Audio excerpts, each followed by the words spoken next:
Hi, ako pala si Francis Ray, owner ng FSR Autoworks. Ikikwento lang namin sa inyo kung paano namin napaabot ng 10 taon ang FSR Autoworks. Galing ako ng Marinduque. Doon, grandmother ko yung nagpalaki sa akin. And then, sa 13 years old, lumipat na ako dito sa Manila. Dito na ako nagtrabaho. Pagka-graduate ko ng grade 6, nagtrabaho na kaagad ako dito sa amin. Start ng trabaho ko sa father ko muna, no? Yung company ng father ko. Nagtrabaho ko sa father ko hanggang sa dumating yung point na parang nagpalipat-lipat ako ng trabaho. Hinahanap ko talaga kung saan yung komportable ako. Unang-una, hindi talaga ako nakapag-aral. Isa grade 6 graduate lang ako. Yun lang yung baon ko papunta dito ng Manila. Tapos pinapag-aral ako ng father ko, ayaw ko naman mag-aral. Kasi nga parang wala akong hilig. May isang company na yung food corporation, yung mga pagkain, doon muna ako nagtrabaho. Nagpalipat-lipat nga ako. Hanggang sa dumating yung point na nakakita ako ng magandang trabaho sa rubber corporation naman. Parang doon unti-unting nag-grow yung buhay ko. Hanggang sa hindi naman ako masaya, lumipat ulit ako ng company. Naging truck driver naman ako. Parang 3 years na truck driver ako. Hanggang sa nag-resign ako, pinasok ko yung mundo ng sales. Hanggang sa unti-unti kong natutunan yung buhay. No? And sabi ko nga sa sarili ko, hindi naman porket hindi ako nakapag-aral. Kumbaga hindi mo mararating yung pangarap mo. Inunti-unti ko hanggang sa maraming nagtiwala sa akin. Naikot ko yung halos buong probinsya ng Pilipinas. Maikot ko kasi na-assign ako. Hanggang sa dumating ulit ako sa point na sa 2013, sabi ko, parang hanggang dito lang yung buhay ko. Sabi ko, hindi ito yun eh. Kaya nag-decide ako magtayo ng negosyo. Yung boss ko naman before is nakasupport sa akin. Sabi niya sa akin, kung ano yung masaya para sa'yo, susuportahan kita. Naglakas loob ako na mag-open ng FSR. Isa 2013, September 28, 2013, ako nag-open. Start namin is car wash and detailing muna. Sabi ko, yan lang muna kasi yan lang naman yung kaya ng puhunan ko. Yung puhunan ko nun, isa limitado pa lang. Kaya sabi ko, ano ba yung kaya ng pera ko? Naging successful naman. Maraming nagtitiwala sa amin sa car wash and detailing. Tapos sabi ko, kailangan ko ng dagdagan yung services namin. Naisip ko yung painting naman. Hindi ako nahirapan sa painting. Yun yung isa sa naging magaan sa akin, yung pagdagdag ng painting. Hanggang sa dumating kami sa point na yung mga nagtitiwala sa amin, mga malalaking tao na. Mga ibang artista na mga kaibigan namin, talagang todo support sa amin. Hanggang dumating naman ako sa point na sumali na ako sa mga competition. Ang una ko mga nilalaruan before sa Manila Auto Salon, Transport Show, yun yung mga mundo na pinasok ko pagdating sa pintura. Kasi doon ka makikilala ng todo pagdating sa painting. Detailing and painting, doon talaga. Sa awa ng Diyos, meron kami talaga mga trophy lagi. Nakakakuha kami ng mga awards.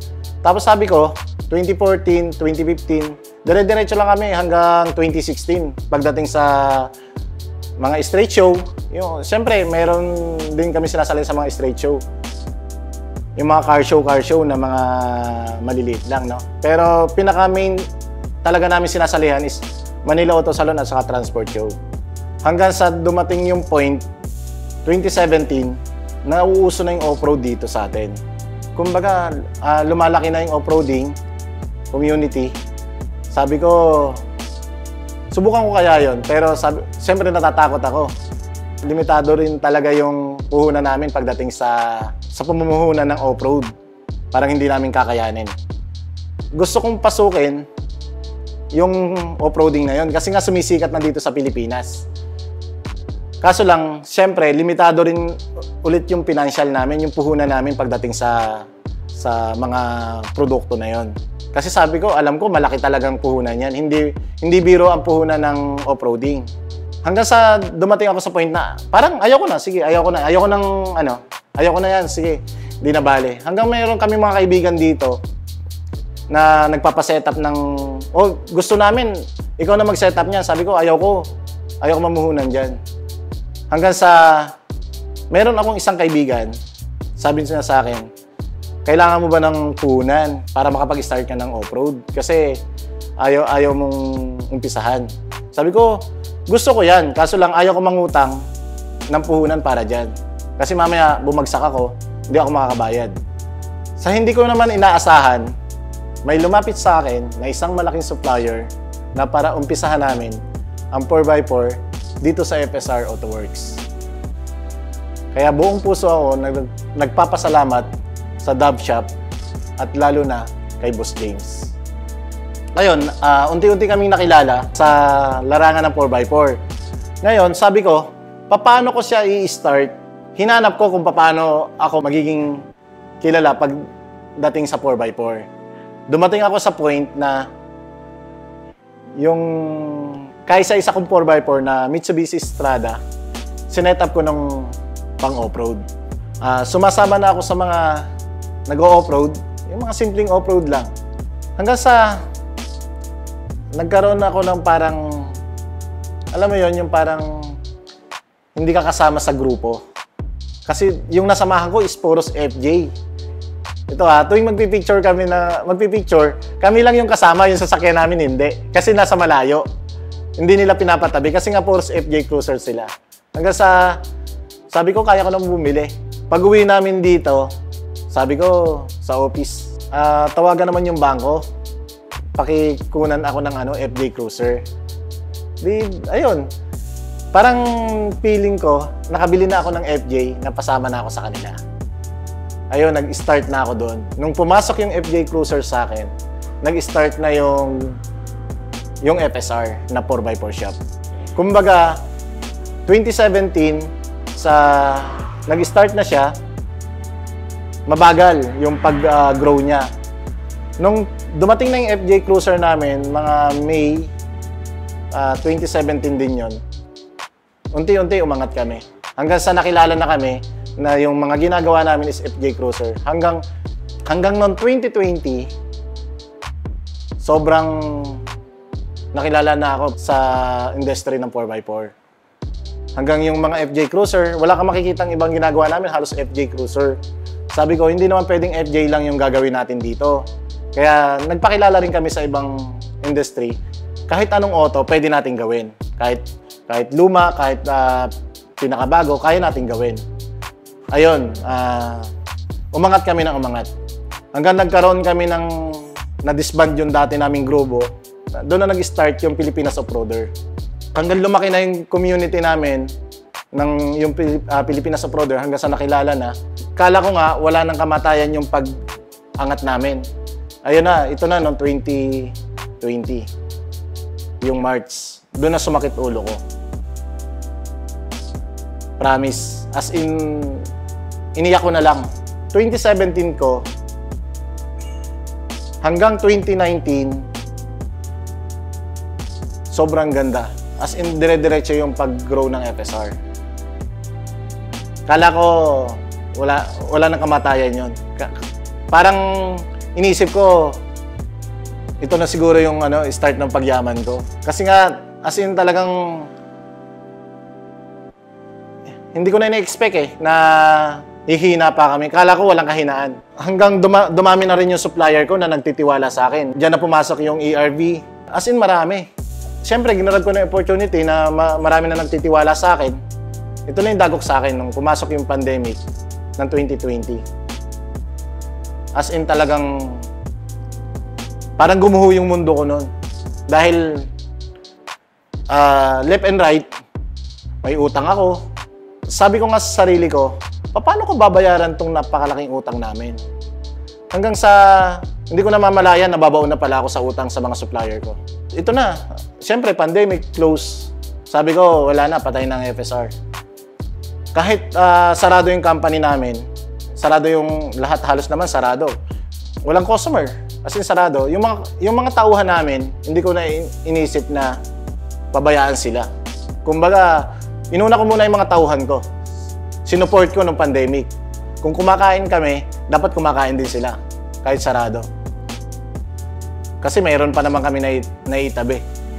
Sabi ko sa sarili ko, paano ko kaya i-start yung pagbabayad?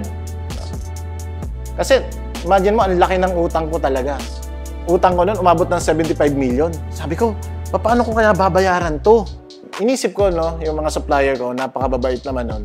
Sabi ko, kinausap ko isa-isa. Sabi ko, pwede bang ito lang muna yung bayad ko, ganito muna. Yung ibang supplier ko na mababait, hanggang ngayon sinuport ako. Hindi ako iniwan sa ere.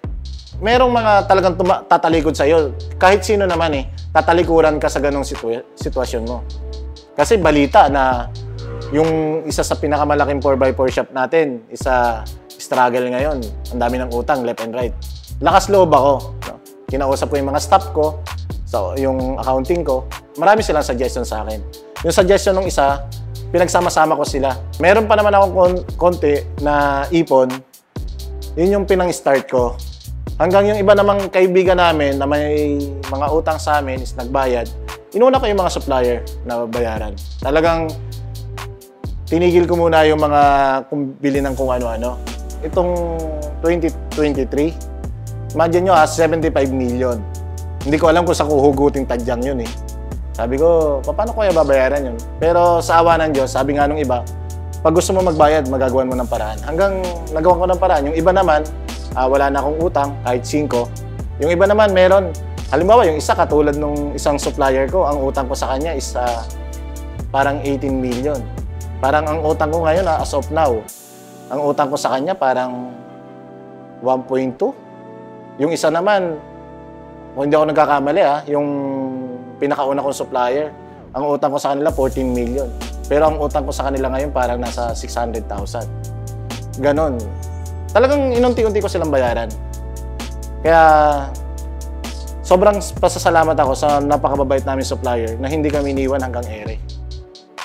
Kumbaga, tumaas kami, nandun sila. Nung bumagsak kami, nandun pa rin sila. Hanggang ngayon, unti-unti ulit namin inaangat. Unti-unti ulit kami umaangat, nandyan sila, kasama namin. Kaya yung utang na loob namin sa kanila, sa sagad hanggang buto. Para sa akin hindi ko sila malilimutan. Taos-pusong pasasalamat pala sa mga worker ng FSR Autoworks. Start sa office hanggang sa production namin. Kasi kung wala sila, siguro hindi umangat yung FSR ng ganito kalaki. Kaya sobrang thankful ako na sila yung naging partner ko dito sa FSR, sa loob ng FSR. Sila yung nagtatrabaho para dito. Sila yung mga manggagawa namin. Sobrang pasasalamat ako.